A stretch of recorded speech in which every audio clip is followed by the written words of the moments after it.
Okay, nobody will say yeah, whenever you're ready. Yeah? Huh? What's up?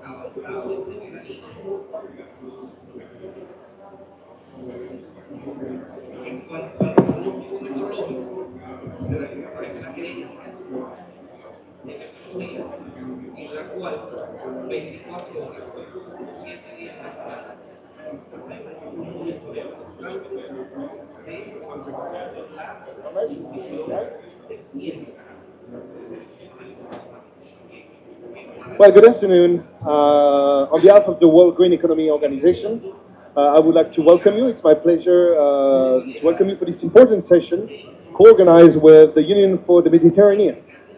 Today's discussions, Bridging the Mediterranean and the Gulf for the Green and Just Transition, speaks directly to the kind of regional cooperation the world urgently needs.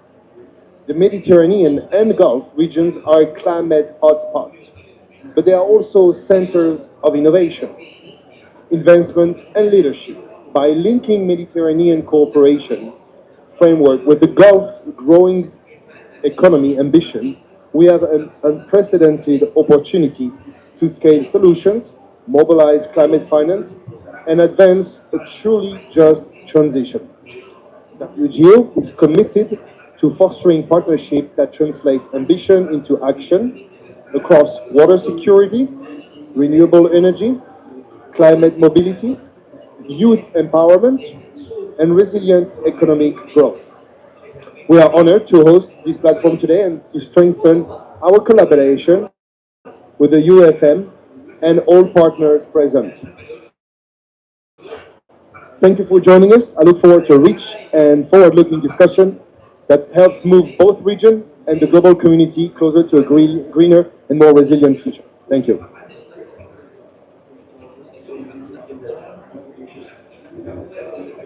Thank you very much, Jerome.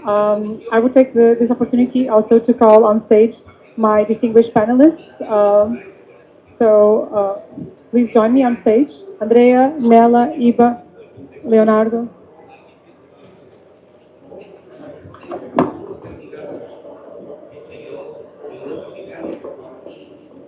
Thank you.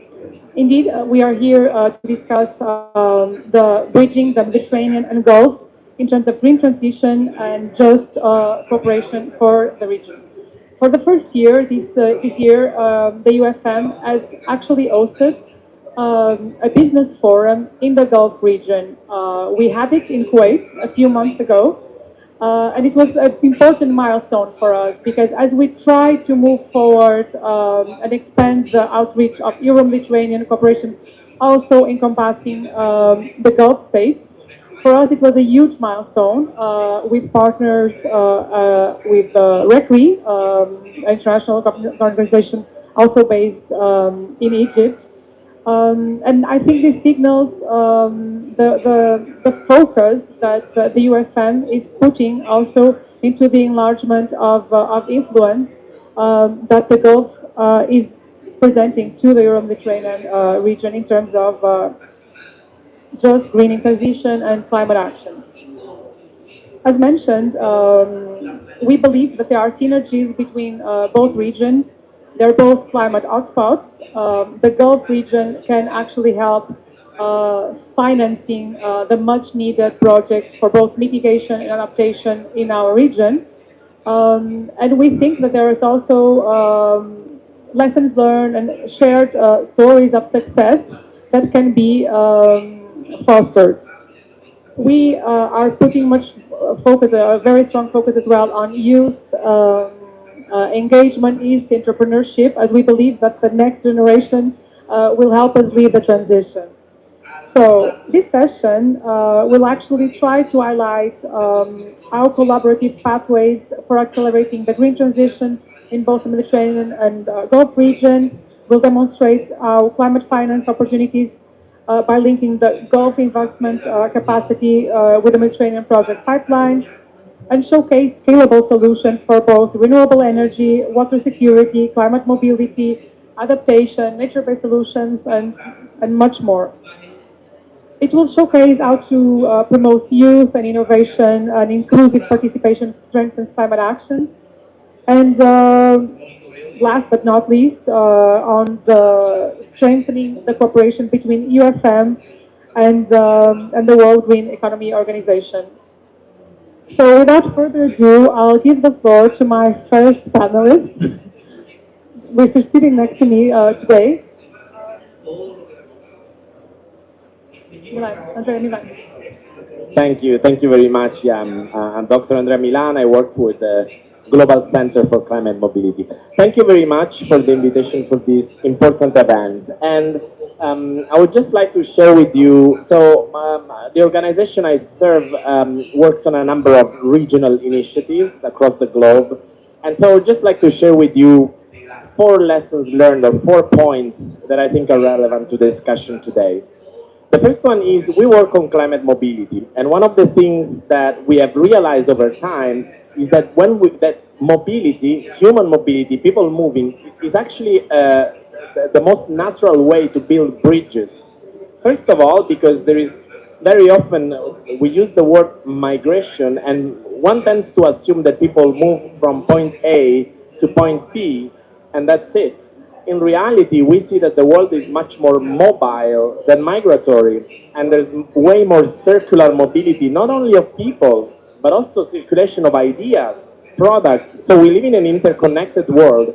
So when you think about bridging regions like the Mediterranean and the Gulf, mobility is going to be a key enabler for effective bridges. The second point I would like to share is that thinking about mobility is also a practical way to think about integrated approaches. Because when we look at the mobility of people, we are pushed to think about economies and how people integrate, and skills and innovation, entrepreneurship. So it really can be a practical way to think about integrating approaches, because mobility is never a topic you never hear just mobility or just migration. You always hear mobility and you're pushed, because mobility in itself is just a process. So you're also always pushed to think about how it impacts all the different aspects of societies and economies. The third point is we learned about the crucial role of building coalitions. We recently launched what we call the Climate Mobility Academy as a way of bringing together different, what we call communities of practice, into a single ecosystem that is knowledge driven. So we do a lot of work with youth, with cities, with academics, with the private sector, and with other actors. And we put a lot of hard work in creating those communities, but there's always the risk of creating silos. But when you really bring coalitions together with different groups, that's when you can really enable effective green transitions, I believe. Finally, just to zoom in on one of those coalitions, which I think is very central, is youth. Because when we talk about climate mobility, we are in the sphere of climate change. And we cannot just talk about youth as the actors of tomorrow. We need to do to act today so we don't betray the youth of tomorrow. No, it's an issue for today. And that is what you hear in the frontline countries and communities. So youth can be the most powerful act for change, but I think it's important that we don't have youth as a constituency.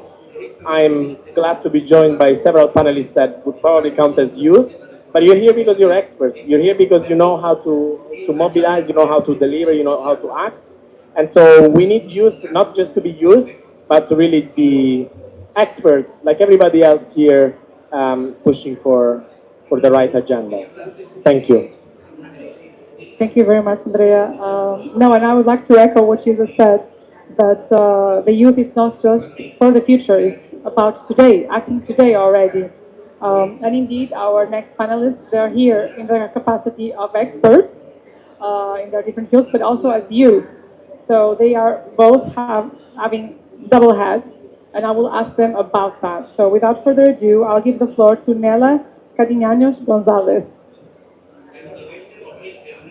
Thank you so much, everyone, and thank you for the opportunity of being here today. So, yeah, my name is Nela. I come from Spain, and I've been in youth groups for climate action for around 7 years now. And I have several experiences dealing with senior management from universities to many UN bodies and different corporates as well, and being part of youth discussions that shape climate policy. And I think before we talk about, like green and just transition, it's very important to look at the why of why we need such future for future generations to come. As you know, Spain is facing really serious issues of land degradation and desertification, as well as extreme weather events. So this is not only in remote places; it's actually happening already in Europe. So from this perspective, this year in just in my city last year, there was this very serious floods that happened, and thousands of people was actually suffer the consequences of these extreme weather events and climate change. So it's a very much a living reality for us, and for youth specifically, this is not only presenting, like serious concerns in terms of climate anxiety and all. It's also economic burdens and just that reality that we're living in a world that is presenting this chaos for us and for our future generations. So I think today's solutions must really start to focus on the well-being and the resilience of communities and not just on GDP growth. And I know this might be a little bit of a bold discussion, but I feel it's very important to start to perhaps envision ways of measuring progress and success in terms that go beyond GDP. So this is, access to nature and sense of belonging and well-being. So to bring it back to the Mediterranean and Gulf region, as I previously mentioned, I think I've seen many different initiatives, especially in my region, of energy cooperatives and agroecological movements and nature-based solution adaptation and circular economic models. And these have been, in many instances, co-designed by young people, which is, of course, it's a wonderful thing. I still feel there is a missing piece in terms of enabling policy towards these directions, and of course access to finance. So I do also support the Safe Soil movement. It's a global movement, and I am the youth representative. And of course, like we should be putting the attention and the focus on soil because soil, for example, is impacting many other areas, right? Like in terms of water security, in terms of, just biodiversity thriving. So we're losing a lot of soil. I think more than half of Europe's soils are considered unhealthy. And in that sense, people from my team have done a lot of work for this COP in terms of research and also influencing key policy inputs for putting soil at the center. And in this sense, this has been actually youth-led. So it's a you can see in these kind of instances, yeah, I mean, if you give youth a voice, like we can really try to put the focus where we feel it must be. Um, and on that sense as well, like I had the opportunity to also support the work that EcoCode, for example, is doing. Um, and it's really inspiring to see that it's helping build capacity for transparent carbon markets and regional project pipelines and linking the Gulf investment with the Mediterranean region innovation. And I feel this has the potential of unlocking a lot of on-ground impact. Someone from the team has also launched a policy brief this COP on a particular project that was bringing preventative capacity for rural communities in the Arab region to yeah, basically warn them about extreme weather events. Now I think about my region and I'm like, if we had had such a tool when the floods happened last year, it would have been great, right? Because so much chaos could have been avoided. So using that technology capacity that we have today, especially with the rapid development of AI, could probably also advance and mitigate many issues. But I think most importantly, and I will yeah, conclude with this remark, is that we really need to have a mindset shift as a collective society in which you know, we move from pure mere economic growth to, as I said earlier, to healthy communities, to really put also even our own human consciousness, how we are as human beings, and how much we invest in our inner growth, let's say. I think that is also very much needed. And again, also soil health at the front line, because yeah, if we don't have healthy soils, unfortunately, we will not have healthy lives moving forward. So if we want many generations to come to enjoy the privileges that we have that are declining, then we need to, yeah, really put that attention on soil. So thank you so much. Thank you very much, Nella, and thank you for flagging the issue of the flash floods that unfortunately impacted Spain last year. I mean, the UFM is based in Spain, and we were deeply shocked with what happened, because indeed, I mean, one tends to think that these things only happen to others, but they also happen in the EU. It was deeply, deeply shocking. So thanks for flagging that. And indeed, there is work to be done at national and regional level. I'll now give the floor to Iba. Iba is here representing University Mohammed VI from Morocco. She's the only panelist here representing the south shore of the Mediterranean, so it would be also very interesting to hear her perspective. Thank you. Thank you so much, like Ines, and for the panelists too. As you said, I'm from the University Mohammed VI Polytechnic, and I'm also a UFM delegate for climate. So I will be focusing more on youth and the role of youth in the region, both the regions like the Gulf and the Mediterranean. So the two regions have a very good potential and a very great potential in youth, because the youth generation now is climate aware, is skilled, and they are ready to take action. So I guess that what they need more is not more awareness, but like they need funding, for example. They need access to innovative platforms and also space for in decision making, like in COPs or in any other forums related to climate. Also, what we are doing at the university where I'm working, like the university has three main pillars: education, research, and entrepreneurship. And climate is embedded in every pillar. Like for education, we are embedding sustainability courses for across all disciplines, whether you are an engineering student, economic student, whatever.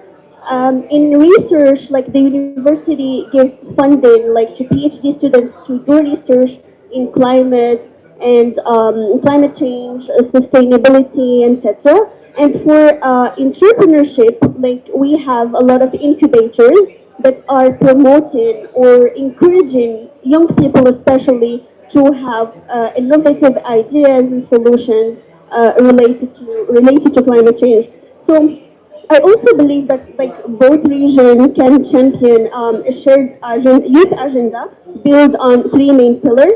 The first one is the co-creation of climate solutions. Like we have many countries, several countries in the two regions. So a cooperation is very much needed. Like we can learn from the Gulf countries, from like Spain, from Morocco, from Egypt, because like each country has its own specificities, its own policies implemented. So learning from each other would enhance like the possibilities of including the youth into the agenda. So this is the first pillar. The second pillar concerns mainly education. Like we can have mobility and exchanges within the universities, like of all the countries. Like we can send our students to Gulf countries, to Southern Europe, or to like Mediterranean, and they can learn from other universities' experiences or from the other countries' experiences. And the last one is representation in regional and global climate discussions, for example, here in COPE. And this year, for example, the government, like in Morocco, was funding PhD students to come to COPE, like just because they had research oriented to climate. So that's all from my end. Thank you very much, Shiva. No, indeed. I mean, I would like to echo what you said about fostering mobility across regions, in a sense. I mean, within the Euro-Mediterranean area, but also with the Gulf. I think in terms of fostering innovation, but also for youth specifically, it's very much needed. And indeed, in terms of representation, we're trying, the UFM is trying to do its part. I mean, other organizations are also doing their part. In the youth delegate program is one example of that. It's actually bringing our delegates to the COP, to the business forum, to the Green Week, to expose them to policy making, include them to the extent possible in negotiations with our climate focal points from the member states, and give them a taste of the international community. I think it's very, very needed. And I mean, we're trying to do our part as small scale as it may be, and we encourage other institutions to definitely do the same, because indeed it boosts the experiences and the perspectives of youth. Now, without further ado, I would give the floor to Leonardo. Leonardo is from Italy. He's here in his capacity of youth, of course, but also as an expert of renewables, project manager at RENA Consulting. So, Leonardo, the floor is yours. Thank you. Thank you, Ines, and thank you to all the previous speakers for the interesting introduction. Indeed, it seems that we all are very in favor of mobility and exchange between cultures. I mean, it couldn't be otherwise, probably, as we are in a probably one of the most international events and intercultural events happening every year, right? Because COP gathers 40, 50,000 people from virtually the whole world. And it's not always that someone gets to uh, meet with people from different backgrounds and different countries as here. Um, but and this is one of the aspects I would like to talk about in terms of cooperation between the Mediterranean and Gulf region. But let's start from the technological aspect. So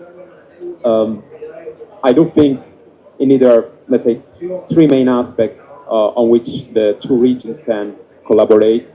One is technology, one is people, and one is capital. So on technology,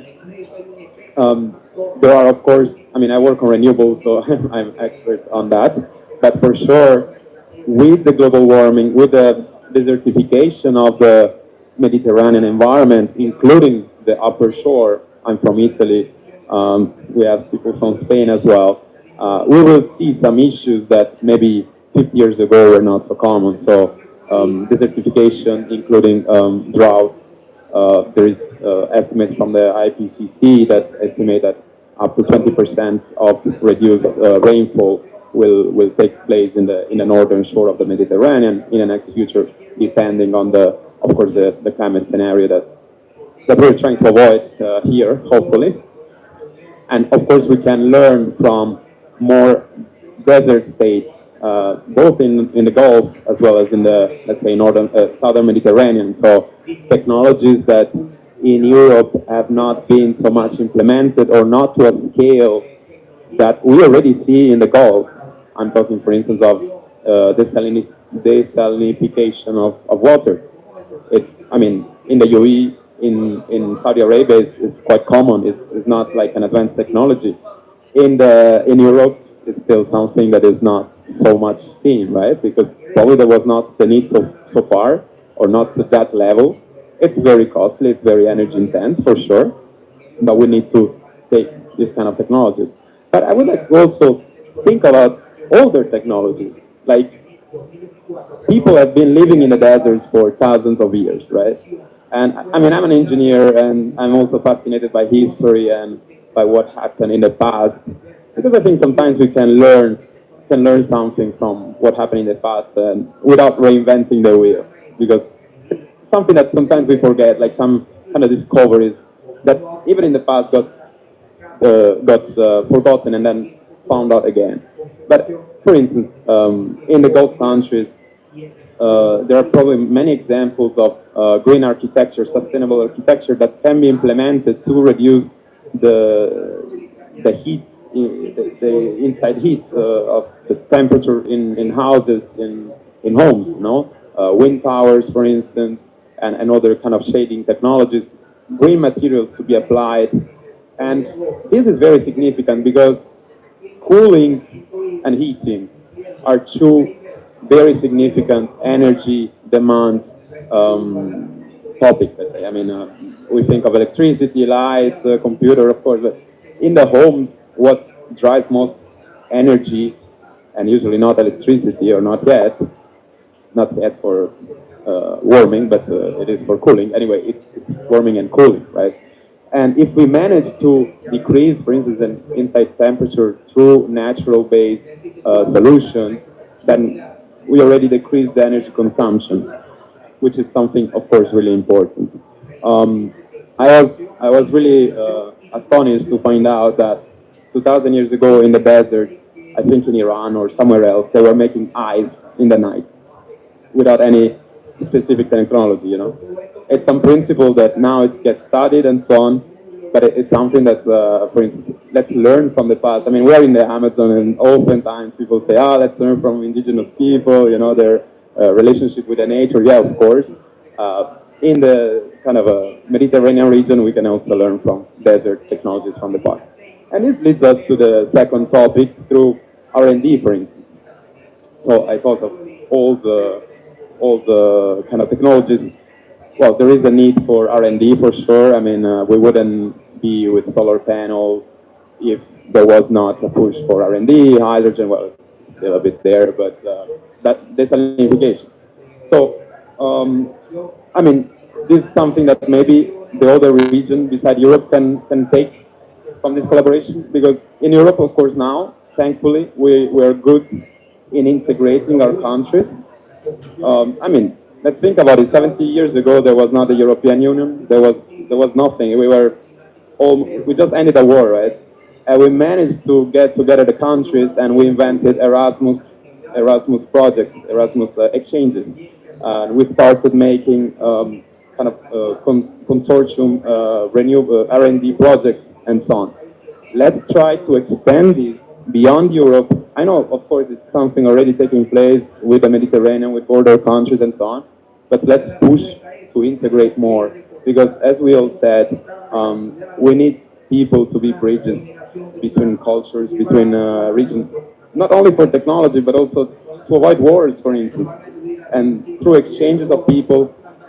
Yes, through migration, but also hopefully through students moving around, researcher, and so on. We build bridges.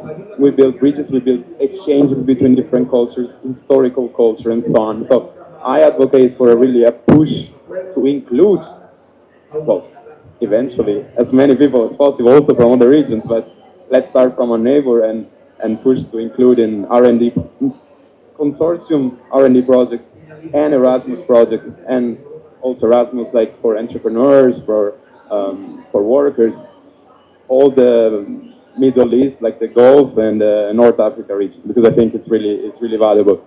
And this, of course, brings us to the capacity building. Other topics that I want to talk too much about it, we already talked, but even human capital retention, because there is another problem of, you know, if the countries from the southern border of the Mediterranean send their students to learn or to work, after they learn. In Europe, it's the same actually in the southern border to the northern Europe. No, we lose human capital, we lose brains, and this is another topic to be implemented. I want to conclude with the capital because I think in developing renewable energy projects is really key. They are capital intensive projects that need money at the beginning, pretty much, and then they can run. Of course, you need maintenance and so on, but the the big chunk of money is needed at the beginning, and therefore a lot of capital is needed.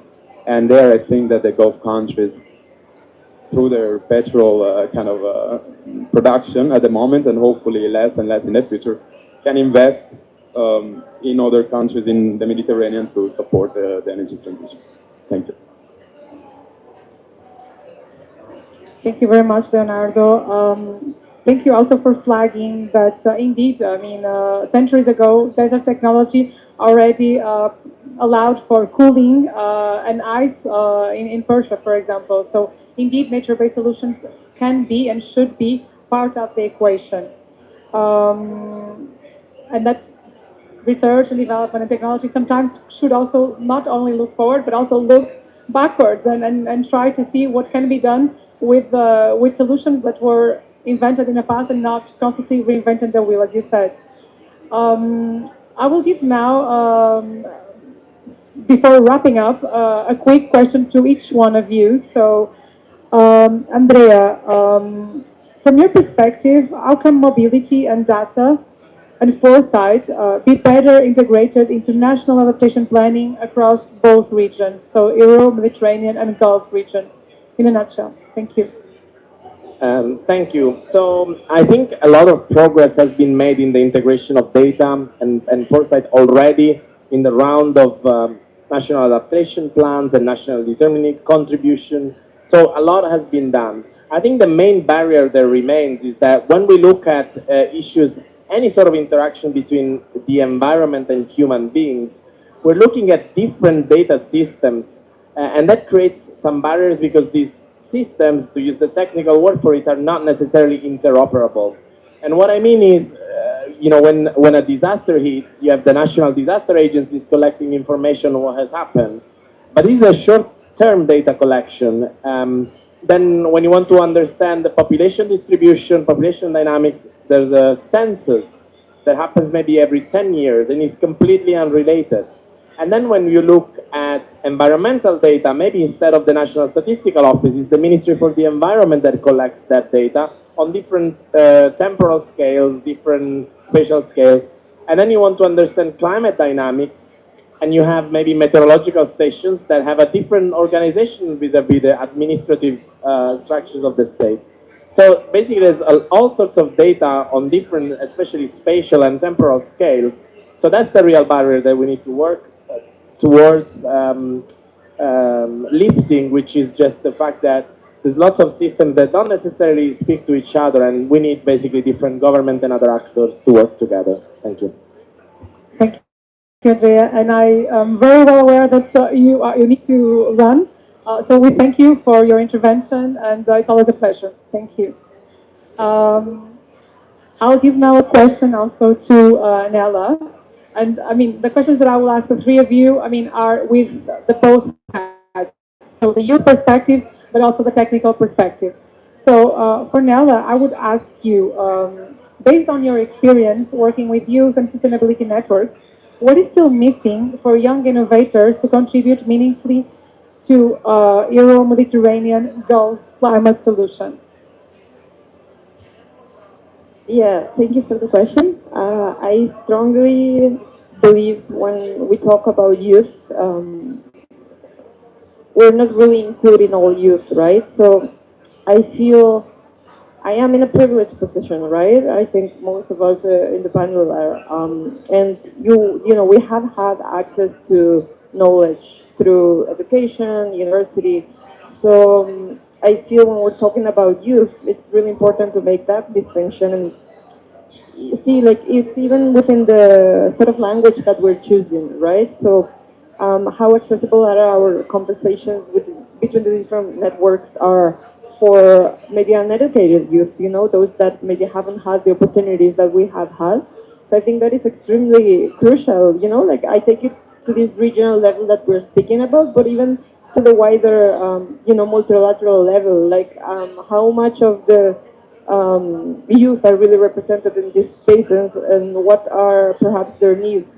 So I think in that sense, maybe bridging that gap and try to make these discussions more accessible for them and for their needs, because it will not be the same, right? In let's say Spain or any other country in the Gulf region, let's say, and there may be many particular needs in this sense. So I think in that sense, yeah, trying to make more accessible spaces could be very important. And from the technical perspective,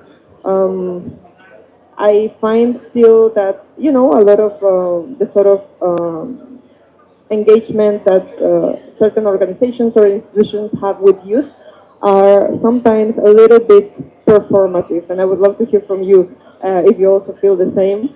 And so, yeah, trying to be more genuine, more realist, more honest with our approach on how we include youth and let it be a real intergenerational engagement and not only something to tick the box. I think that is my take. Thank you. Thank you very much. I would now give the floor to Iba.